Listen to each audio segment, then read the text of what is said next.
Welcome to another edition of the Soxcast, coming to you from Blue Sox Academy in the Sangertown Square Mall. And this episode is for the first time. Well, I had the guys from Daddy Ball, their podcast on our Blue Sox YouTube channel a few weeks ago, but now branching away from that, this guy, former player of ours, and has his own podcast called The Arm Barn, played on the 2016 West Division Championship team, as well as half of the 2017 season, and went on to get drafted by the Atlanta Braves, played a couple years in their system, and his season now with the independent Long Island Ducks right near his hometown begins this weekend. Actually, it begins on the day that this episode will be released. Former catcher of ours, maybe the best we've ever had in our systems here in the U, Mitch Calandra. Mitch, long time no see, but also this is a long time coming, but it's finally good to get you here. Yeah, dude, I'm psyched to be here. Excited to talk about my Utica career and what else I got going on since I played. Yeah, just excited to talk to you. Excited to get it going.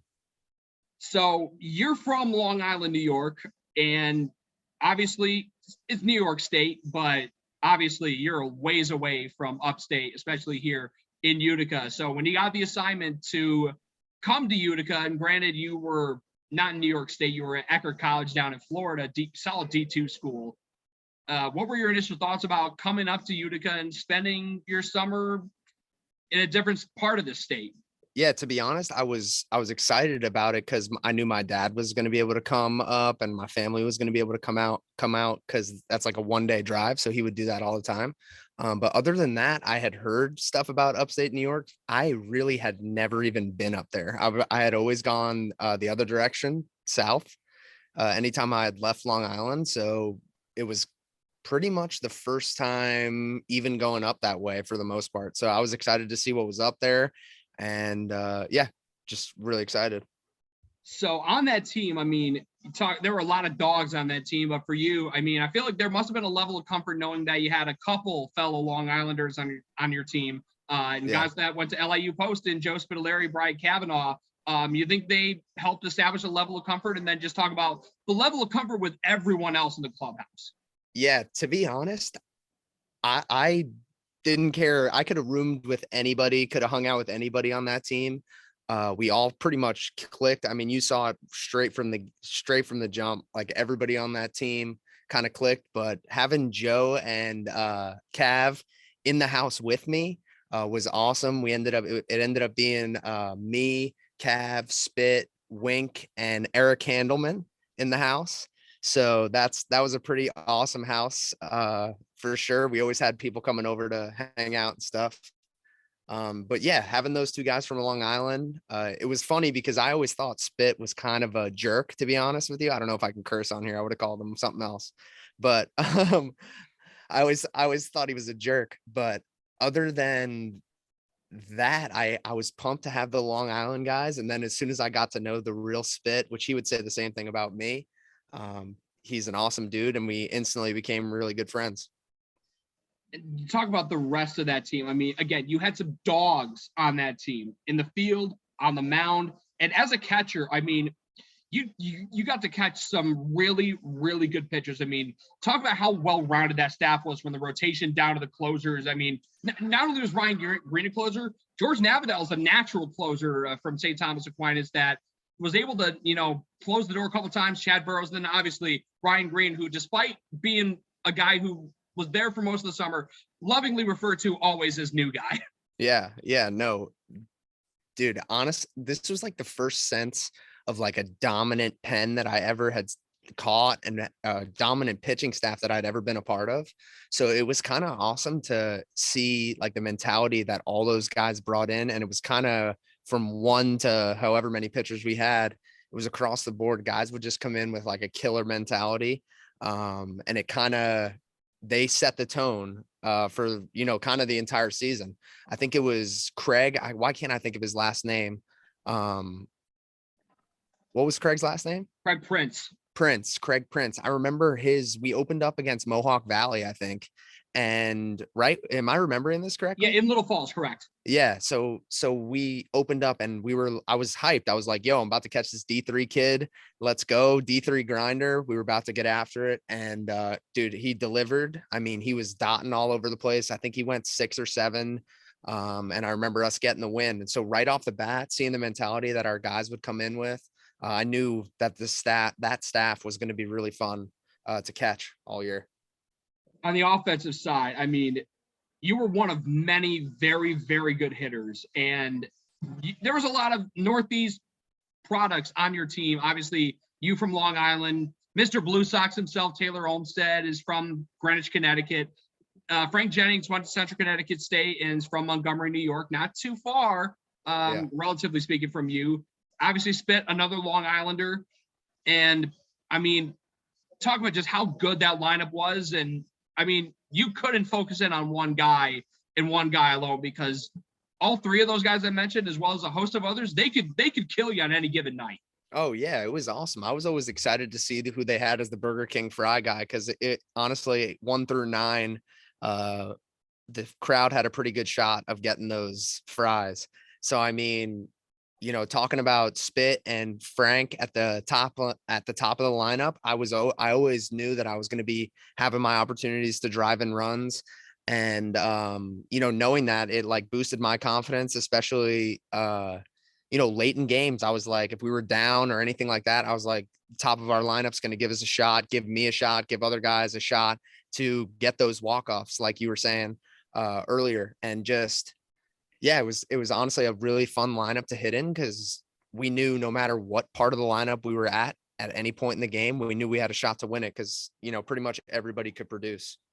And one guy, you talk about 1 through 9, your 9 hitter was the guy who knew how to draw walks and get on base and turn it over, get back to the top. And I think you know exactly who I'm talking about, Jared Baldinelli. Yeah, I mean, you talk about, I mean, the returners, I mean, Jack McClure, along with Baldy and T.O., I mean, how instrumental were they in, you know, getting you comfortable in Utica, knowing they had grinded out the year before with the then Utica Brewers and leading them to their first ever PGCBL playoff appearance?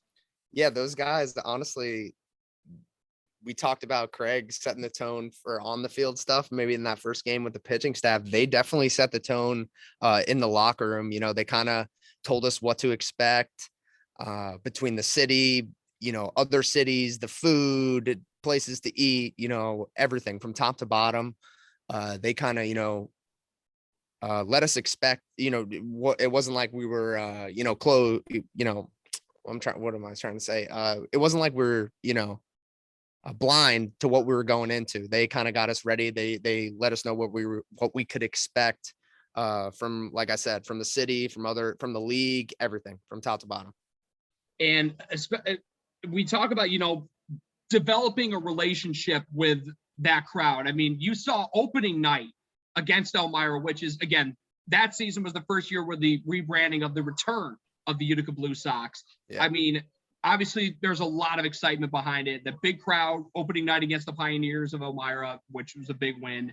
But those big crowds just continue to pour in throughout the year. And watching the relationship between the fans and returners like Taylor Olmsted and Jared Baldinelli, listening to the older women of the crowd go crazy when George Michael would come on the speakers, which I was more than happy to, you know, put on full blast. I mean, what was it like watching those guys, you know, develop that relationship and become fan favorites? Like, yeah, I want some of that too. Yeah, no, that's a great way to put it. As soon as I started seeing like the reactions to Taylor and, you know, Baldinelli with that walkout song, the crowd would go nuts. And I mean, especially too, even like you yelling out like the taco stuff on night 1, you know what I mean? As soon as I got like a taste of that on opening night, I was like, oh dude, I want to perform. I want to play at the highest level for this fan. So yeah, they can fall in love with me and be hyped to see me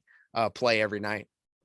And you talk about, you had your own very solid repertoire walk-up songs throughout the year. You know, you mixed it up. I mean, but you were all over the place, but in a good way. Yeah. It's not like, you know, you had some songs you're like, all bangers.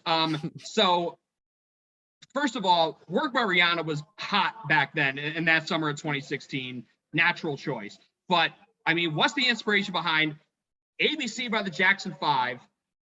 Michael Bublé, I'm Feeling Good, and then, which I completely almost forgot about the song until you brought it to my attention as one of your walk-up songs, which you used throughout the entire year. Best Love Song by T-Pain and Chris Brown.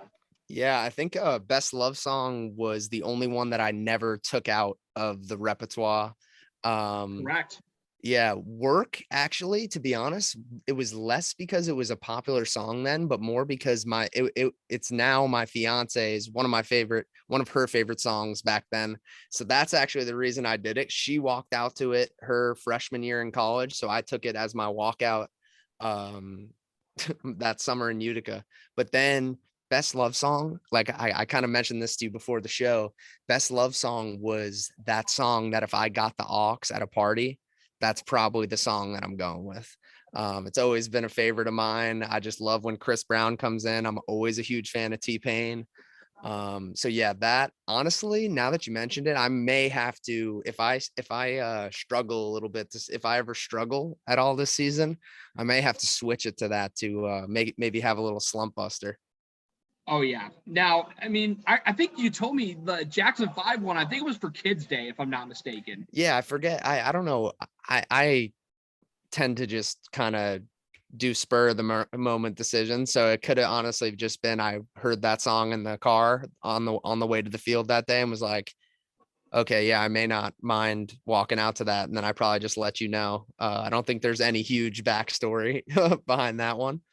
Besides I just like the song a lot. Fair. I mean, it's of course it's valid reasoning. Now, by the way, I mean, you talk about, I mean, having a captain like Frank.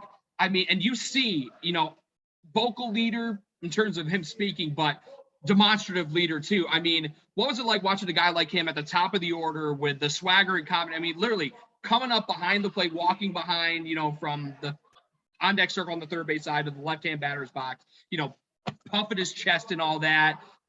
I mean, I feel like that level of confidence must have rubbed off on you. Oh yeah, like I like to consider myself a high energy guy as well. So once I saw a guy that could match my energy and just match my cuz I'm always talking too. I've always been like that. So once I saw how Frank played, how hard he played, just the positive energy that he brought on a night in and night out basis, any night that like maybe I was a little tired or like my body was hurting or I wasn't feeling as good, and I could always like count on him to just be like, yo, if Frank's gonna go out there and play hard, I know I got to go out there and do my thing as well. Let's talk about that first month of the season, shall we? I mean, it was just a whirlwind. I mean, a really hot start, and it was a 9-game win streak from the middle of June to the end of the month that really propelled you guys into the national rankings. I think you were as high as the number 9 team in the country, according to the national polls that were done that year. I wish they would bring those back, by the way. I love seeing, who are the best teams in all these summer leagues across the country. Utica being a top 10 team was a big thing. And part of that, again, walk-off city and the birth of that. I mean, have you ever been a part of a team where you're just getting all these dramatic wins? I know you want to win them more going away, but I feel it's always exciting, but to get them, again, 3 times in the span of a week must have been unheard of. Yeah, no, it was just one of those things that you kind of you don't really talk about it. We're just going to keep rolling. And if it keeps happening, it keeps happening. And after like a couple times, we're like, okay, maybe we have a knack for this. Obviously we had some more convincing wins throughout the year, but that week in particular was always a blast. I think the one for some reason that always sticks out in my mind is Hutch's for sure. Because I think my dad caught it on video, and I think my dad was there that night, so I think it's posted on his Facebook. So I think every year it pops up in my memories. So I think that one always sticks out in my mind more. And I believe that was the first time I officially used the term over the loudspeakers, walk-off city. Let's go. Okay, yeah, that makes sense. And the day before that, I don't know if you remember this, there was a really deflating loss. We lost to Oneonta the night before. Okay, at Oneonta? I'm not sure. It was at home. Okay. And, we started off down 2-0. BK pitch gave up 2 runs in the first 2 innings and shut him down after that. But again, how great is it? Again, throughout all those walk-offs, different hero each time. It was Yeah. Baldy against Jamestown, Hutch, as you mentioned, against the Dragons, and then to take over first in the West temporarily in the last one of those walk-offs, there's your boy Spit. Yeah. I mean, how much does that speak about the depth? Yeah, no doubt. I mean, it just like it kind of goes back to what I was saying earlier when I was talking about the lineup. It was even you could even go 1 through 12 or 1 through 11 or whatever it was. Just the confidence that the team played with, I feel like gave the confidence to anybody in our lineup that was going to the plate, that we all had like a common belief that it didn't matter, who was going to the plate, like we were getting it done.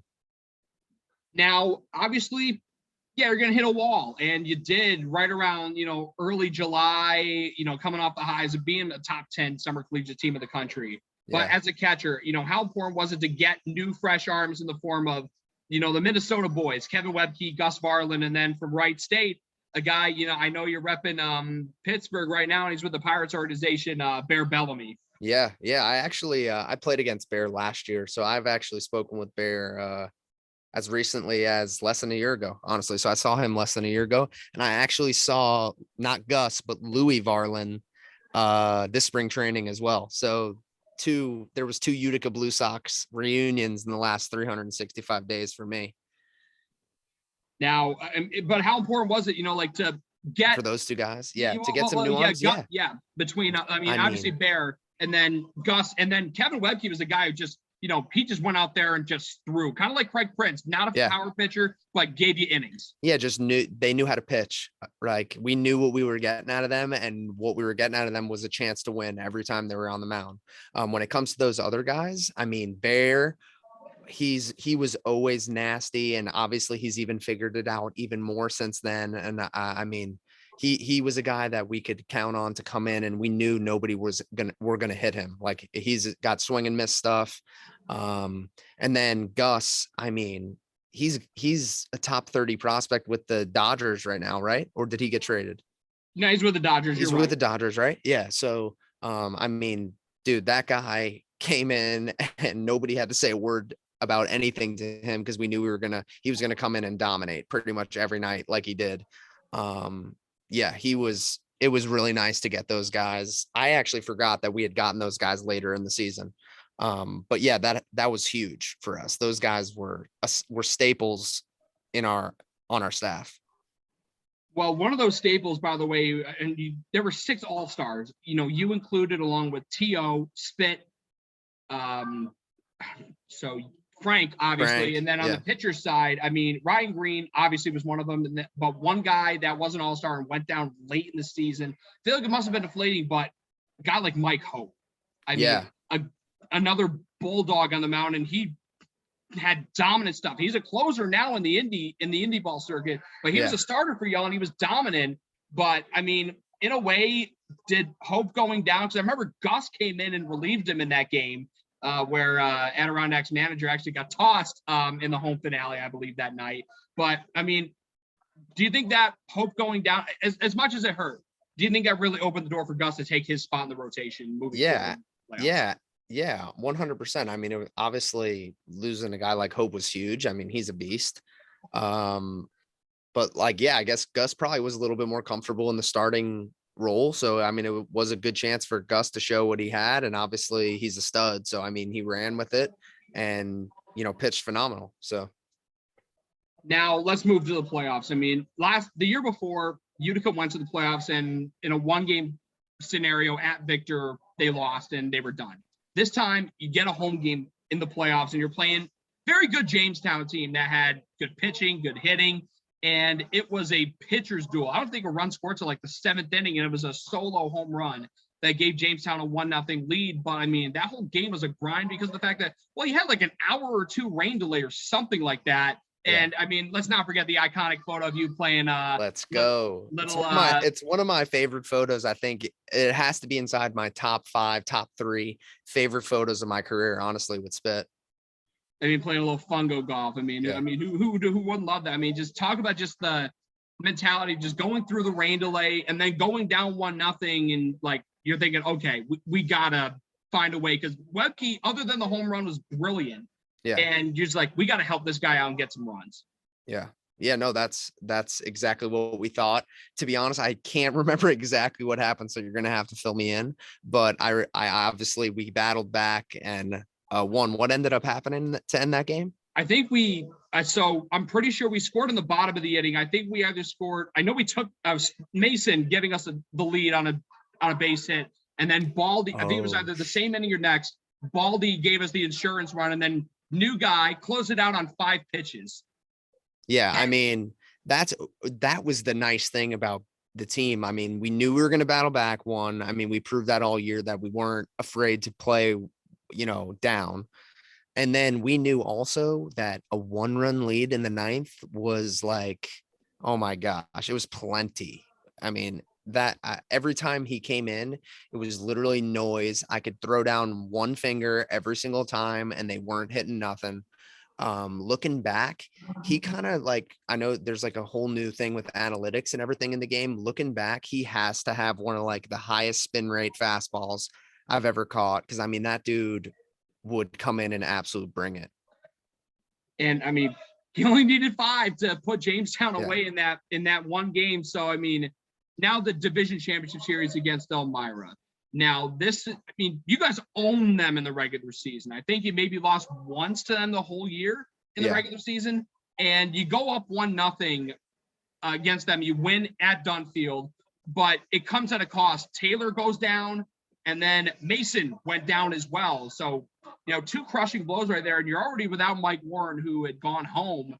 But, talk about what happened in game 2 where, you played third base against Jamestown, but against Elmira, you were now behind the plate, and tough situation where, Gus, he didn't pitch terribly. It was just the guy opposite of you was just dominating in a way. I mean, I don't know if you've faced a guy that dominated as much as he did in Sean Jelly in that game in Murnane for game 2. Yeah. Yeah, dude, he again, out of pitchers I faced during my college career, he's got to be one of the nastiest for sure. But yeah, like I just, again, that's just like, I knew we could battle. I knew we could, compete against anybody. So I was confident in it, but like you said, those guys going down, it was tough. But I knew going into the game 3, I knew we would come back, and I knew we would be just fine with a lot of energy. I mean, we still had dogs everywhere, so we were going to be all right. But obviously losing those guys was huge. So game 3, though, I mean, yes, you lost those 2 guys, but you got Mike Warren back as a bit of a surprise. Tell me the story about how that came to be as you remember. I've heard a lot of accounts, but I want to hear what you remember from, getting Mike Warren ahead of that winner take all game 3 in Elmira. Yeah, I mean, it was awesome when I heard he was coming back. Everybody was like, "Oh, you know what I'm saying?" But it was, dude, I just remember a whole locker room jolt because he was like, don't get me wrong, we all, loved being there. We were all bought in. We were all in on the season. But dude, when we saw he was so upset when he was leaving, like he started crying. He was like really upset. He felt like he was letting us down.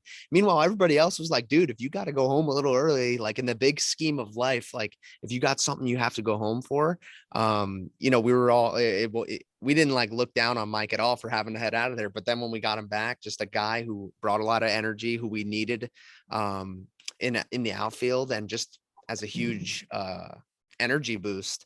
It was awesome. It was awesome getting Mike back, and I think it probably, was exactly the spark we needed. That game 3, I mean, that was, again, another battle where Elmira, their fans, they sometimes they go 5,000 strong at Dunfield. Oh, yeah. And obviously it makes it really, really difficult to play. But in those last 3 innings, Ryan Green was doing his thing, but on the offensive side, you helped them big time by, getting these big runs. And I believe you had the game tying RBI. I believe you tied it at 2 in the 7th inning. So tell me about what you were seeing there, and just the overall intensity of the game up to that point and delivering and tying it up. Yeah, honestly, like the thing that sticks out to me was like I was kind of struggling a little bit throughout the playoffs. Like I was catching well, I was playing good defense at third, which we needed because obviously we were just low on players and stuff. Um, so I was catching good, I was helping the team, I was like totally fine, but like with the stick, I was struggling a little bit during the playoffs. And I just remember, I forget who was saying it, but everybody was just like, because I was coming up in a big spot and everybody was just like, yo, like you're the guy we want up. Like you've been doing it all year. You're the guy. It was probably Franklin or somebody hyping it up. And like honestly, I just remember saying, yo, who cares? Honestly, who cares? I've been struggling a bit. We're still in the Western Conference Finals. Let me just rip a single somewhere to get us right back in this one. And went up with confidence. I remember it was a slider low and in. I remember, and I freaking turned on it and shot it down over the third baseman's head down the left field line. And I was fired up right then and there. Once I right after that, I was standing on first base, and that's kind of when I felt the momentum was completely on our side. Kind of deflated. Like the Elmira crowd was almost like, oh, here we go again. This is what these guys always do. So as soon as that happened, I felt like the energy totally shift towards us. The crowd was kind of deflated a little bit. And then you obviously know who we have waiting for them at the end of the game in green. So we knew we just needed to squeak one more. And once that happened, it was over. And by the way, I mean, in the seventh inning, in maybe the eighth, the guy got out of not one but two bases loaded jams. Yeah. And the ninth inning, I mean, that was like a walk in the park for him. I mean, I wish I could pull up a point streak right now if you were behind the plate or Hunter Loskamp was, but just walk me through the emotions of the ninth inning and new guy finishing it off and that nasty strikeout, finish it off and set off the celebration. Yeah. So the last out, I think, was a line drive to Robbie, actually. He punched out two before, and then I think the last out was a line drive to Robbie at Elmira with the kid with the lollipop in his mouth. I think, like, because I have the video still. I mean, it was never forget. I think it might have been Jordan Hughes, one of our interns who recorded it, went all the way. Was it a strikeout then? It was a strikeout. It was Connor Burns who struck out. Okay, maybe that was whatchamacallit. Maybe then that was like the second out or the first out of the inning. There was a line out. It was a big out, I think, in one of the later. It might have been in the ninth or it was either the ninth or the eighth. But I remember hearing about Robbie snagging it had to be in the ninth. It had to be in the ninth because I remember looking at Spit. This is what I was about to say because like he was coming up to the plate. I don't remember this kid's name, but he would go up to the plate with the lollipop in his mouth. And he was a good hitter, but we were always like, yo, what is this kid doing? Kind of. So I remember looking at Spit and I looked at him and I was like, yo, I swear if this kid beats us, I am going to be so pissed because I was like, they're a good team. Like I didn't mind any of those guys, but that guy, for some reason, he just rubbed me the wrong way on Elmira. And I looked at Spit and I was like, dude, just please not this guy. I said, if one of these guys beats us, it is what it is. But like, dude, just not this guy. And he smoked one to Robbie and Robbie just jumped up a little bit and snagged it out. And I looked at Spit and I was like, thank you. I was like, thank God. And then I guess we punched him out. And I just remember saying, let's go. Like everybody was fired up. And then instantly I was looking forward to playing in the chip.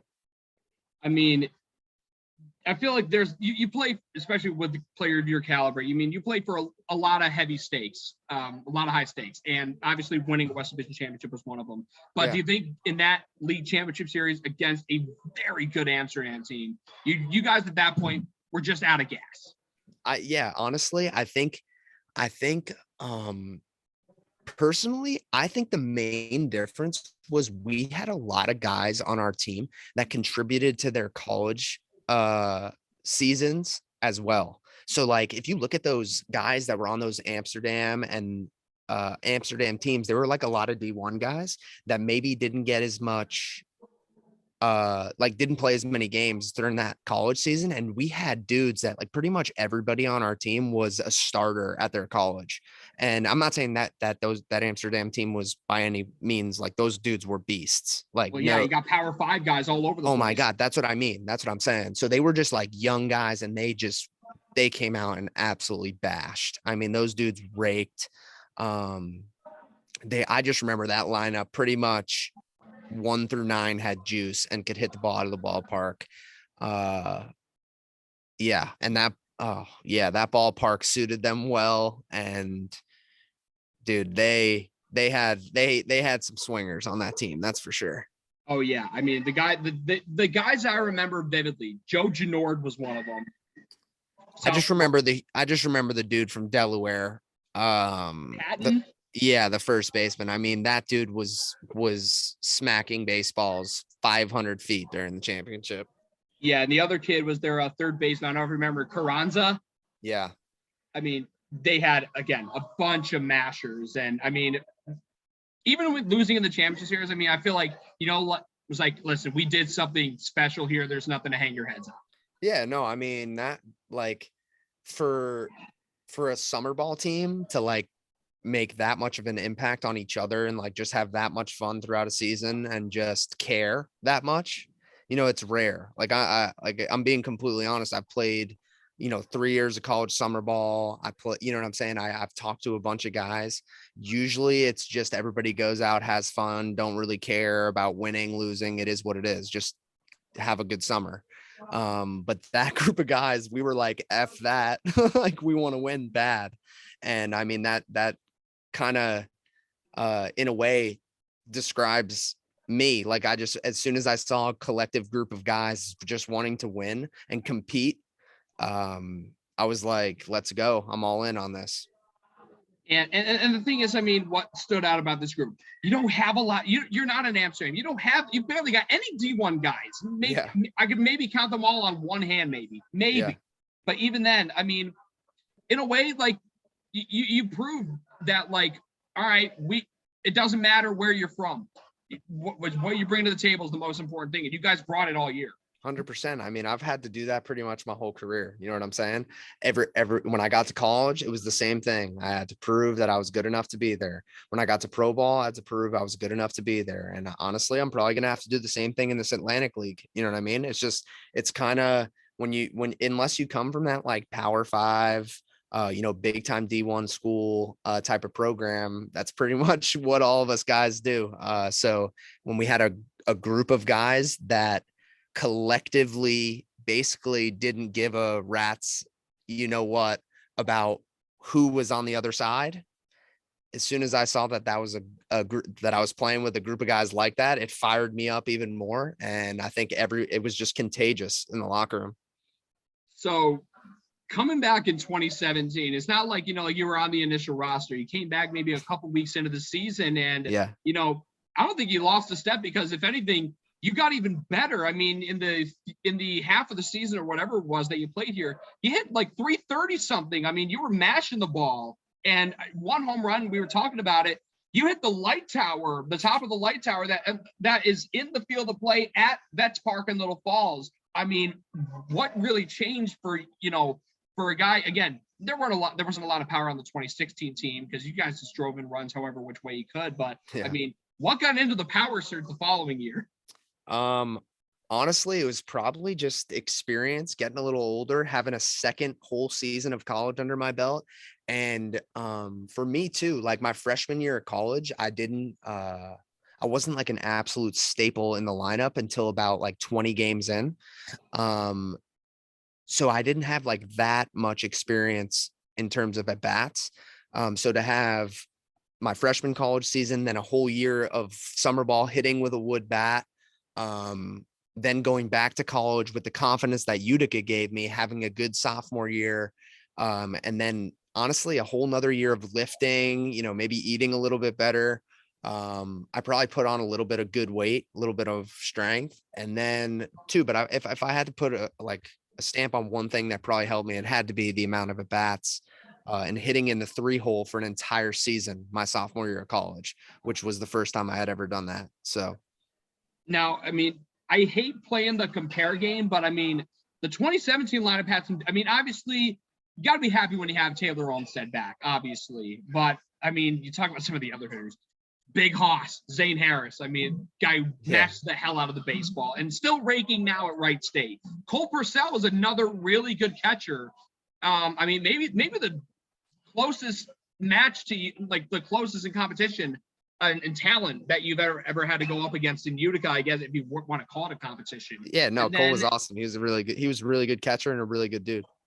And then Devin Garcia was another guy that, I think of off the top of my head too.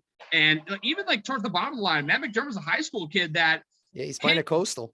Yeah, and I mean, even though he drove in 5 runs, I mean, the kid at 18, he might have been. I don't even think he was 18 then, but he hit almost 300. Yeah, which no, if you could compare the differences between 16 and 17, or you could just talk about 17 and what the big difference was with maybe even more power in that lineup. Yeah, no, I personally, I think the main difference was just like a competitiveness, like, you know what I'm saying? Just will to win. Like, we just had hungry guys on that 2016 team for some reason. I don't know what it was, but it was like every night when we got in the locker room, we all agreed that it was way more fun to win baseball games than it was to lose baseball games. And we basically just kind of, brought that on a night in and night out basis. And I would say in 2017, it was kind of that traditional summer ball feel where I came in a little bit late. So, I was trying to fire it up, maybe, give a little spark, but everybody was more on like the development mindset and just the get better mindset than it was like compared to 2016, where it was like, yo, let's go out and just win every game, no matter what. And yeah, that happens sometimes, but dude, that was a great group of guys. And I had a lot of fun that season as well. Yeah. And 2 guys I forgot to mention, I mean, Norm and Rob Andrioli were, another couple of vets, but in good clubhouse guys. Yeah. Now on the pitching side, was it weird that you got to catch Gus and then Louie the following year? Yeah. No, it was funny. I was talking about that the other day, that I've now caught 2 brothers that are honestly, I think both of them are going to pitch in the big leagues. Gus, is really close, pretty, you know what I'm saying? Could make his debut this year. He didn't make the team. He was in he started Double-A. I don't know if you saw it 2 weeks ago, opening day, he started against Louie. Really? In Double-A? Yeah. Damn, I didn't know that. That's awesome. But there you go, right there and there. They're both starting. They're both opening day starters for their Double-A squad. So, I haven't seen Gus pitch besides maybe a couple highlights on Instagram or something, but I've seen Louie pitch 2 times in pro ball. And dude, kid is a beast. He's totally, like, his feel for everything has, gotten so much better. The dude, I've seen him dominate Double-A hitters, good Double-A hitters. And I think both of them have a really good chance of making it to the big leagues. And you must have seen, because obviously you I want to see how my guys are doing, but for Louie to get minor league pitcher of the year, with the, he's a Minnesota kid, so obviously it's even more special. Yeah. And he was pretty good in Utica too. He had 50 plus strikeouts, and if you're striking out that many guys, got to be some level of good. But what's been like just watching Louie just continuing to develop over the past 5 years. Yeah, I remember catching him. He was mostly at the pen, and he would come in and if he was throwing strikes, he was dominating. Nobody was hitting him. And every once in a while, like him being young, he just had every once in a while he would run into some command issues. And obviously since then he's 100% figured that out, and no issues there, considering he's starting and absolutely dominating at the minor league level. So I'm looking forward to seeing if him and his brother can both debut here pretty soon. So the arms that you've, had to deal with, some really good pitchers, but, were there any pitchers between 16 and 17? You're just like, this guy's a difficult guy to catch, or you could even follow that up. Like, who's the guy that you enjoyed catching, between like a fundamental standpoint, dominance, whatever factors, who would you say are, favorite and maybe least favorite guys to catch? All right. So I'll go favorite first. And I think he'd be pissed off if he ever sees this and I didn't say him. And it's from 2017. And the only reason I'm saying this is because he, for some reason, was the guy I was always hanging out with in 2017. And that is Dylan. Leahy. Yeah, Dylan Leahy, my guy. So I would say he's my favorite just because we were always hanging out off the field. So whenever I got to catch him, we always had a blast and it was a lot of fun. And also if there was one guy I could have had on that 2016 team, it would have been him because I think he would have fit in like phenomenally on that team. Guy that was hardest to catch. Oh, I hope he watches this because this is gonna make him laugh for sure. I gotta say Jared Solomon, dude. I mean, he was throwing fuel, and didn't have any idea where the hell it was going. And I'm sure he would probably say that, admit that now as well. Obviously that has totally changed since then. And another guy who I think is going to make it to the big leagues after watching him pitch. I mean, dude, total turnaround, so it's crazy that I'm even sitting here saying this to you, that he was the hardest pitcher to catch on that staff, because he's probably got a really good shot to make it to the big leagues as well. Yeah. And to think, Jared, he was maybe, if I'm not mistaken, like he had Tommy John and that set him back a little bit. So maybe he was supposed to debut last year. Maybe this is the year we get to see him. But I mean, that was a guy who had an ERA over 10. But again, I mean, the way I see is like, think of him like Ricky Wild Thing Vaughn. I mean, he didn't have to get prescription glasses to start throwing. And hitting the strike zone. He just found his command. And I mean, look what's done for him then. But it's really funny. I mean, you talk about a plethora of guys that you have to deal with. By the way, it's funny. You had to deal with a Sidewinder or Submariner both years. Handelman won, and then Connor Hurley, another Concordia guy. Yeah. I mean, I'm assuming you probably didn't have much difficulty, but like, I mean, from a catcher standpoint, tell me what it's like having to catch a guy that doesn't deliver overhand or 3/4 or whatever. Yeah. No, catching submariners is definitely different because you tend to you don't want to give up on pitches as much because it has like a downward trajectory. So it's like a lot of sink or a lot of run. So you tend to have to stay a little disciplined and not think that it's going to be a ball, and kind of trust that it's going to come back and be a strike. But I mean, I've caught a bunch, even in pro ball, I've caught a bunch of submarine guys since then, and catching them is definitely different. So, but yeah, like I said, I wouldn't say it's more difficult or anything. It's just different. It's way different. The movement, the delivery, everything just throws everything off. But yeah. So moving on to your professional development, and I kind of want to tie this in with, like the coaches that you had in Utica. I mean, between Dougie DeLette, who obviously is the skipper now and was your pitching coach in 16, 17, and then Mark Moriarty, as I got to say this right, who was your manager in 16, is now a pitching coach in the Twins minor league system. And ironically enough, was Louis' pitching coach a year ago, I believe. Yeah. And then you add in even Xander Uxley, a guy who was your assistant coach and managed you the following year in 17. And I'm trying to remember, there was one, and I can't not shout out Kyle Sachs. That's my guy right there. I haven't heard from him in a while. So Kyle, I hope you're watching this, but how important was the, Utica coaching staff from your 2 years in your professional development? Yeah, I think for me looking back now, they throughout my entire college career treated it most like a pro locker room. And I didn't know that then. So I had no idea that was the case then. But now that I've been in pro ball for as long as I have, and I've seen it, as many locker rooms as I have, looking back, they probably prepared me the most out of anybody in terms of knowing what that pro locker room is going to be like. Cause they kind of left it up to us. We had Accelerate, we were allowed to come early to use the cages. If we needed them for anything, they were going to be there. But if we didn't ask them for anything, guess what they weren't going to do? They weren't going to pester us with information, pester us to be doing things. They kind of left it up to us to, kind of figure out our routine and kind of develop your own routine, which is needed at the professional level. So they didn't do as much hand holding, you know what I mean? They kind of just let us do what we felt we needed to do, which was nice, which was really nice. So when you got the call that you were getting drafted in 2019 by the Atlanta Braves, and by the way, I want to shout out a guy from my alma mater, because I know you called him for a fact, Ricky DeVito, Slick Rick.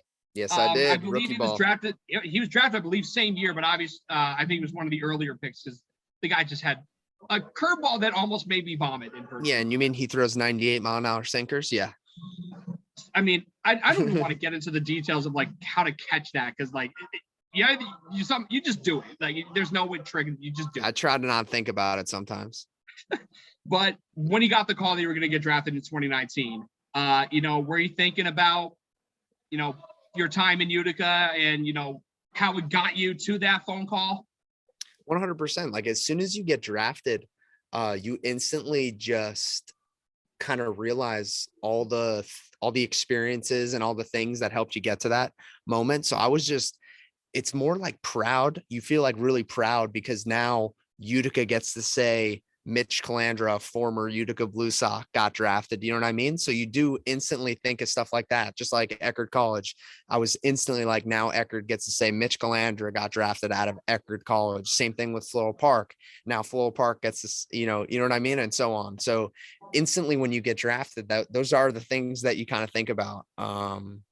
And so, yeah, I instantly thought of Utica and how proud I was to be able to, kind of get drafted. I wouldn't say for them, but like for them at the same time. You know what I mean? Yeah, of course. I mean, we love having the recognition, and obviously what we've prided ourselves on for years is having players who do great things on the field, but are great representatives of the organization off the field. And clearly you've done that. You're clearly one of the most likable guys. And I mean, I vibe with you instantly because, we have the same level of energy and, we love the city, love the organization. It's just natural. So for you to, play a couple of years of minor league baseball with the Atlanta Braves, tell me about what that experience was like. And just, 50 game schedule in 2 months is hard, but, tell me what it's like having to play even more of that over the span of 6 months, 100 plus games. Yeah. Sadly, the only year I really got the opportunity to play on that schedule and experience that was my rookie ball season. But I mean, having to show up to the ballpark and, for a 120 game season is obviously mentally draining, physically draining. Yeah, I would say it's honestly very similar to a summer ball type of schedule. So like I said, like Utica and college summer ball is huge because it's kind of a similar grind in the way, the traveling, the quick 3-game series, being in different cities, sometimes, 3 cities in 24 hours or something, whatever it is. It really did prepare us and honestly like made the pro ball grind more bearable. Like, you know what I'm saying? Like, cause it was like, hey, I've done this before. I can get through this. I know I can do it essentially. So in terms of, by the way, seeing all these ballparks and whatnot in the PGCBL, I definitely got to know from your perspective, favorites and least favorite ballparks to play in, whether it be an atmosphere, the overall playing field itself, history, maybe even in play, but favorite and least favorite ballparks to play in outside of Utica in the PGCBL during your time. Yeah, I mean, obviously playing at home in front of Utica was obviously my favorite place to play. Dude,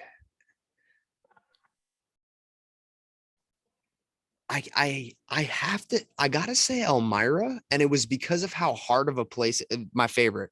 I gotta say Elmira just because of how hard of a place it was to play in.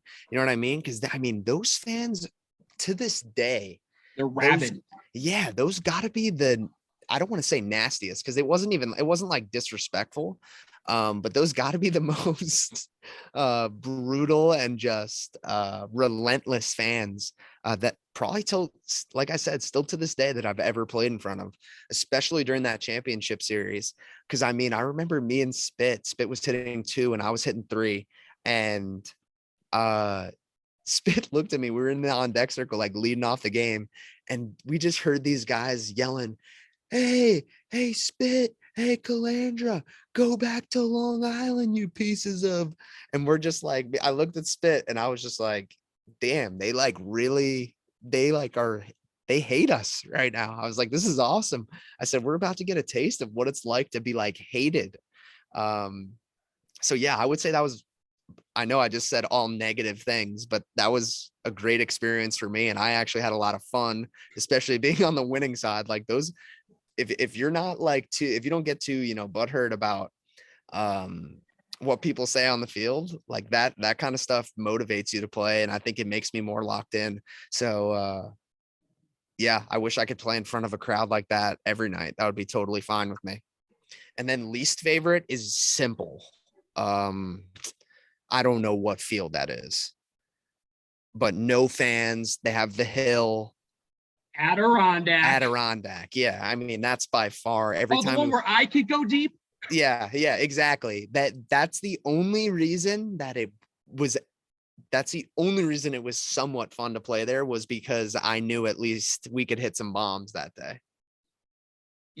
And by the way, I mean, they're back in the league this year. They took a year off, but thankfully they are back in the league this year. So at least, we have a good old Oneida County rivalry back in the fold. Now for you, I got to ask also, I mean, so obviously now with the Long Island Ducks, as you mentioned, you're a Long Island kid. I mean, playing pro ball is great, but tell me what's going to be ramped up to 11, play for a hometown team of sorts. Yeah, to be honest, like, not getting an opportunity to play these last 2 years pretty much. And at the end of spring training, when I asked for my release, basically asking them if it was going to be a lot of the same thing of not playing. And when they told me yes, that's why when I asked for my release, and I didn't know that I was going to sign with the Long Island Ducks, obviously, when I did that. And as soon as I got the phone call from the Long Island Ducks, which are considered to be the best independent ball place to be, it instantly gave me a relief knowing that I had made the right decision, because if I perform here and if I, ball out here, essentially here's where I'll have the best chance to get a second chance, essentially, at playing again. So going off of that, that's essentially why I am super stoked to be here. And I'm super stoked to get an opportunity to actually play and have an opportunity to kind of prove why I should be back in affiliate ball. And if I don't prove why I can be back in affiliate ball, at least I'll have a great time and have probably the most fun I'll ever have playing baseball in front of the indie ball team with the most sellouts. So, I mean, what can top that? Very little. Now, I got to ask also. So, I mean, as mentioned, you have your own podcast now, the Arm Barn. I mean, I can't even imagine how much money you're having with that. But how did that come about? And trust me, I know you're a talker. You love to talk. That much everybody knows. So how did that come about with, I should do a podcast? Yeah, it comes to no surprise to anybody that knows me that I started, something along the lines of a podcast or anything because of the type of personality that I do have. But the absolute reason that I actually pulled the trigger on starting it was because I was in the Rome, which was high A. I was in the high A bullpen a lot. And, we'd have all different kinds of conversations about baseball, not about baseball, really good conversations, really stupid conversations, and everything in between. You know what I mean? And throughout my experience in the bullpen for a lot of games and a lot of these conversations, I just started to realize that there was some value and some entertainment value in these conversations and in these topics that we were talking about. And I had started to bring that up, and instantly, like, I'd been told before by some teammates that, dude, you should start a YouTube channel. You should start a podcast or start whatever. And I would always be like, yeah, like I've been being told that my whole life. And then what really made it click and made me say, hey, I think I'm actually going to do this off season, was, so I been in high A the whole season.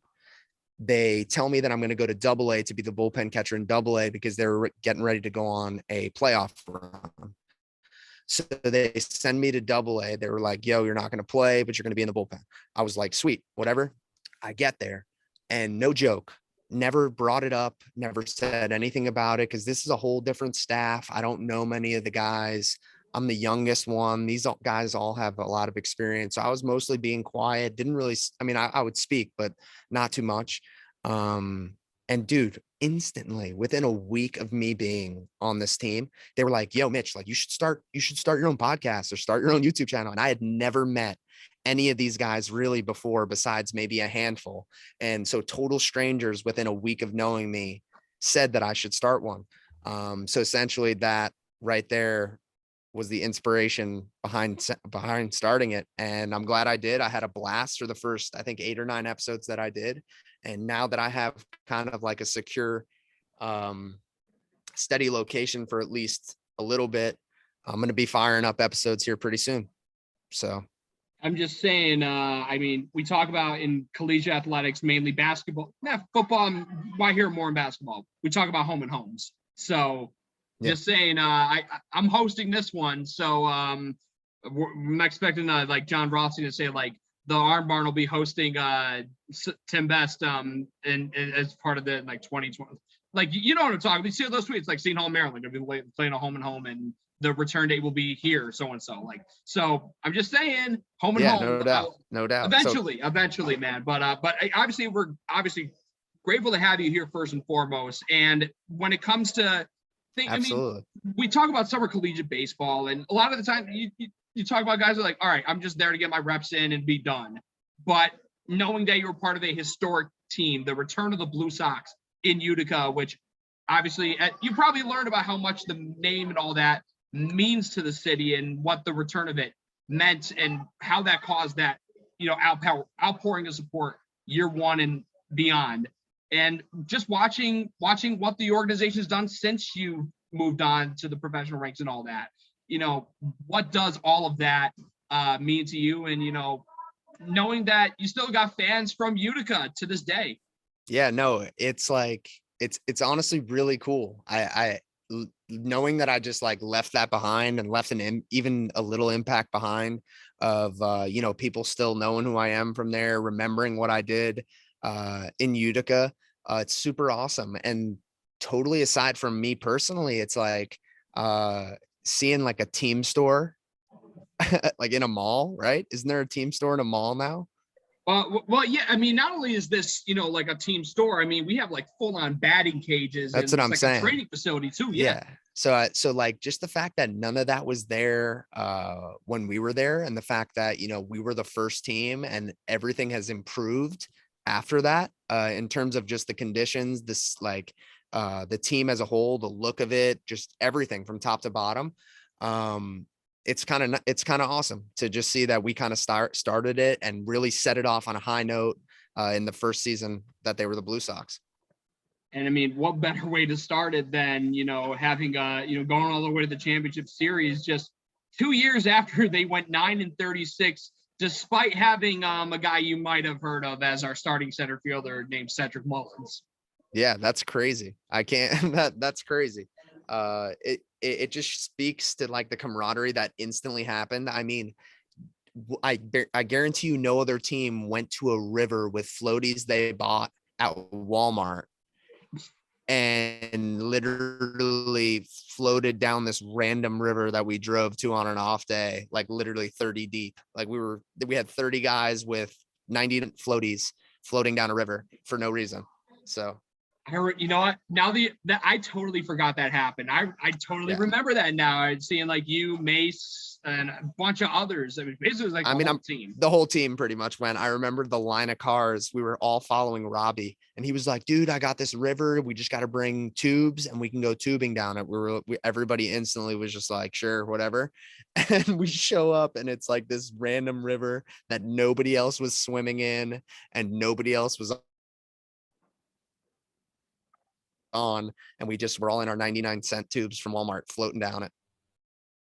Classic Walmart, always coming through in the clutch for corporate America, you know. Yeah. But and by the way, I mean, listen, I mean, as I've talked about, we're here in the Blue Sox Academy, and all this batting cages, team stuff, all that jazz, and even this wonderful recording studio made to look like the office of the GOAT, Doug Dillette. But again, got to get you up here. If you have the time, I know we talked about that alumni weekend to see how much this place has grown. And then obviously the changing the environment at Murnane. I mean, you guys were talking about Pack the Don at all of summer 2016.